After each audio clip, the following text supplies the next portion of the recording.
بسم اللہ الرحمن الرحیم۔ آج کتاب زندگی کے آخری حصے پروف ریڈنگ پر بات ہوگی۔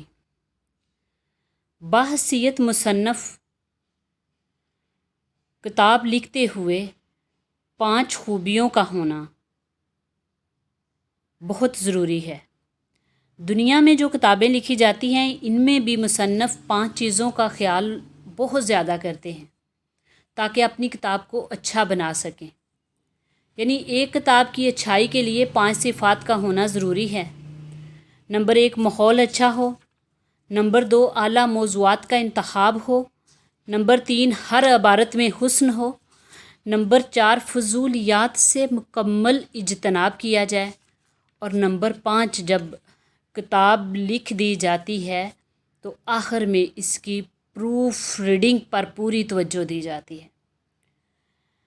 پروف ریڈنگ کا مطلب یہ ہے کہ جب کتاب کمپوز ہو جاتی ہے تو اس کو پڑھا جاتا ہے کہ کہیں کوئی غلطی تو نہیں رہ گئی۔ اسی طرح ہم اپنی کتاب زندگی کی پروف ریڈنگ کیا کریں۔ جو مصنف دیگر خوبیوں سمیت اس خوبی کو مد نظر رکھے گا اس کی کتاب بلند پایہ ہوگی۔ اسی طرح ہمیں اپنے ماضی میں جانا ہوگا اور دیکھنا ہوگا جہاں جہاں غلطی، گناہ اور جرم نظر آئے تو وہاں ہمیں اللہ سے معافی مانگنی ہوگی۔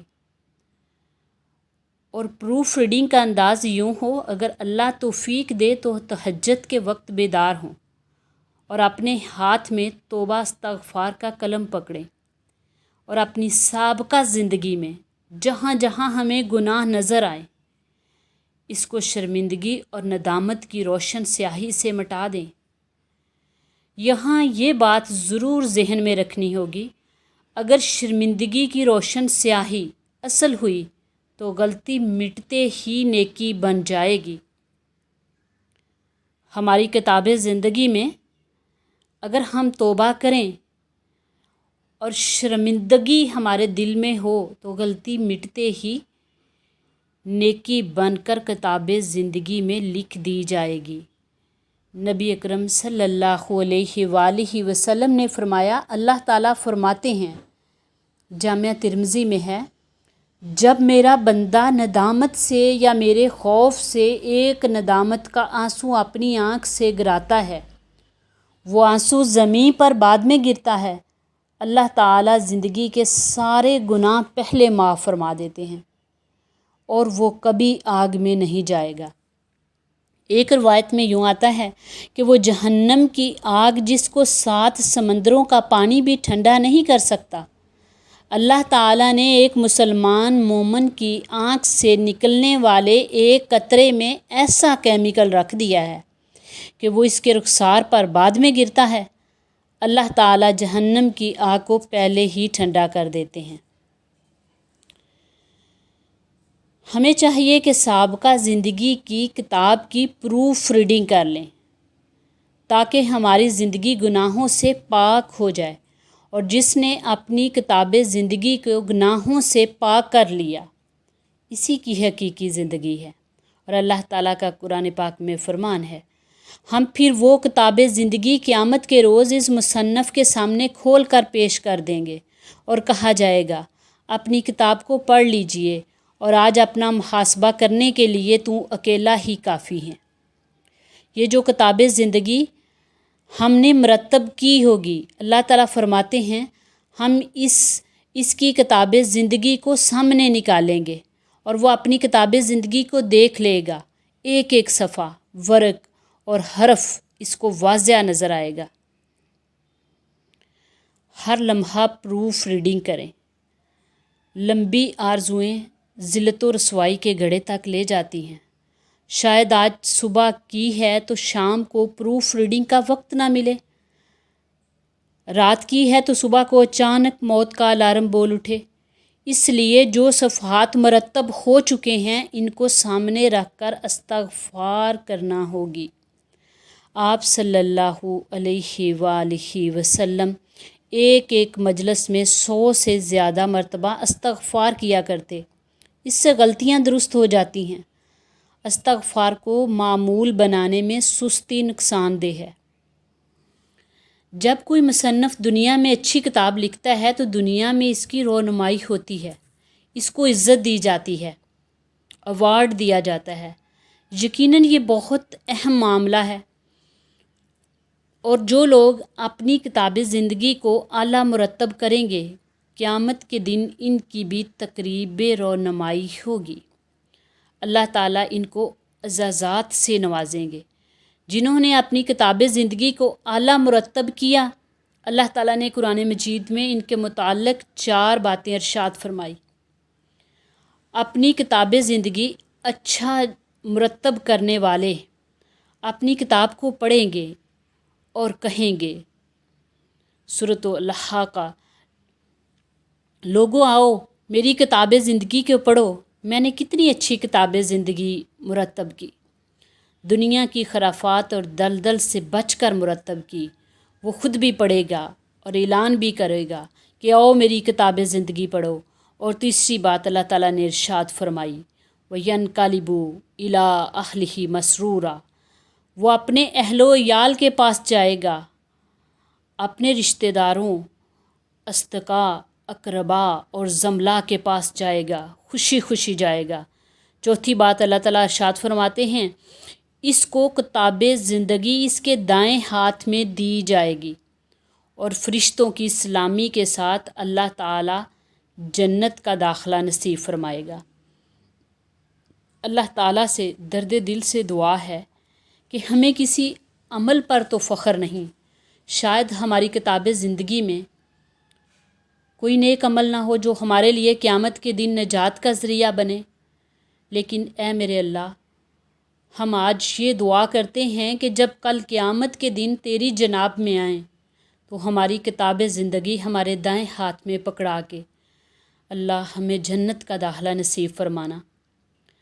کتاب زندگی کا فکر ایسا فکر ہے جس سے صرف آخرت ہی نہیں سنورتی بلکہ دنیا بھی سنورتی ہے، زندگی میں حسن آتا ہے۔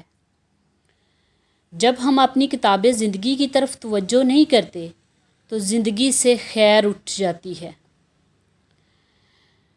اللہ تعالیٰ نے قرآن پاک میں ارشاد فرمایا، سورۃ الکہف میں اللہ تعالیٰ فرماتے ہیں کہ کتاب زندگی کی فکر نہ کرنے والے جب اپنی کتاب زندگی دیکھیں گے تو کہیں گے کہ اس کتاب کو کیا ہوا ہے، اس نے نہ کوئی چھوٹا عمل چھوڑا اور نہ ہی بڑا عمل چھوڑا، اس نے تو ہر چیز کو شمار کر لیا ہے۔ اللہ کا قرآن کہتا ہے کہ جو انہوں نے عمل کیا اپنے سامنے پائیں گے، چھوٹا ہو یا بڑا۔ دوسری بات، وہ شخص یہ کہے گا، کاش مجھے یہ کتاب نہ دی جاتی۔ اور تیسری بات، یدعو ثبورا، یہ اپنی کتاب زندگی کو دیکھنے اور لینے کے لیے تیار ہی نہیں ہوگا، افسوس کرتے ہوئے ہلاکت پکارے گا۔ یدعو ثبورا، ہلاکت پکارے گا، یہ ہے وہ کتاب زندگی جس کے باعث یا تو عزت ملے گی یا ذلت کا سامنا کرنا پڑے گا۔ آئیے، ابھی فرصت اور غنیمت ہے، اپنی کتاب زندگی کا جائزہ لیجیے۔ جن لوگوں نے صحیح معنوں میں کتاب زندگی کو مرتب کیا ہے وہ ہمیشہ کلام الہی سے لطف اندوز ہوتے رہے ہیں، اور وہ لوگ اپنی اس اہم کتاب کی تصنیف میں اس قدر سنجیدہ تھے کہ تلاوت قرآن کرتے ہوئے ان پر جو خشیت طاری ہوتی، اس کا اثر کئی ہفتوں تک باقی رہتا۔ حضرت فضیل بن عیاض رحمۃ اللہ علیہ اللہ کے بہت بڑے ولی تھے، راتوں کو اللہ کے سامنے رونے والے تھے، اور جو ماں باپ تنہائی میں اللہ کے سامنے رونے والے ہوتے ہیں، اپنی اولادوں کے لیے دعائیں کرتے ہیں، اللہ تعالیٰ ان کی اولادوں کو ضائع نہیں کرتا۔ حضرت فضیل کے بیٹے کے بارے میں آتا ہے کہ فضیل بن عیاض رحمۃ اللہ علیہ امامت کروا رہے تھے، اور قرآن پڑھتے پڑھتے جب قرآن پاک کی ان آیات پر پہنچے، ترجمہ کہ قیامت کے روز بندے کے سامنے وہ بھی اعمال آئیں گے جو وہ گمان بھی نہیں کر سکتا، جب سیدنا فضیل کے بیٹے نے یہ آیت سنی اور بے ہوشی کا عالم طاری ہو گیا اور کئی ہفتے بیمار رہے۔ آج ہم پر قرآن مجید کا اثر کیوں نہیں رہتا؟ ہم اس مقدس کتاب کے اصل نور اور سرور سے محروم کیوں ہیں؟ اس کی بنیادی وجہ یہ ہے کہ ہم کبھی اس کو سمجھنے سیکھنے کے لیے تڑپے ہی نہیں، یا دنیا کی میل کچیل نے ہمارے دلوں کو مردہ کر دیا ہے۔ ویسے بھی جب فضولیات سننا اور لغویات بکنا معمول بن جائے تو قرآنی آیات سے سینہ تنگی محسوس کرتا ہے۔ ہمیشہ یاد رکھیے، اگر ہم قرآن مجید کے طالب نہیں ہیں، اس کی تلاوت، اس کے معنی مفہوم پر گہری نظر نہیں ڈالتے، اس کے واقعات سے درس عبرت حاصل نہیں کرتے، ہمارا یہ روزمرہ کا معمول نہیں، تو ہم کبھی بھی اپنی کتاب زندگی کو اعلیٰ مرتب نہیں کر سکتے، ہم کبھی بھی درجہ قبولیت تک نہیں پہنچ سکیں گے۔ آج ہی ہمیں اپنے کتابی زندگی کی پروف ریڈنگ کرنا ہوگی اور اللہ سے دعا کریں کہ اللہ ہمیں کتاب زندگی کو اعلیٰ سے اعلیٰ مرتب کرنے کی توفیق عطا فرمائے۔ آمین یا رب العالمین۔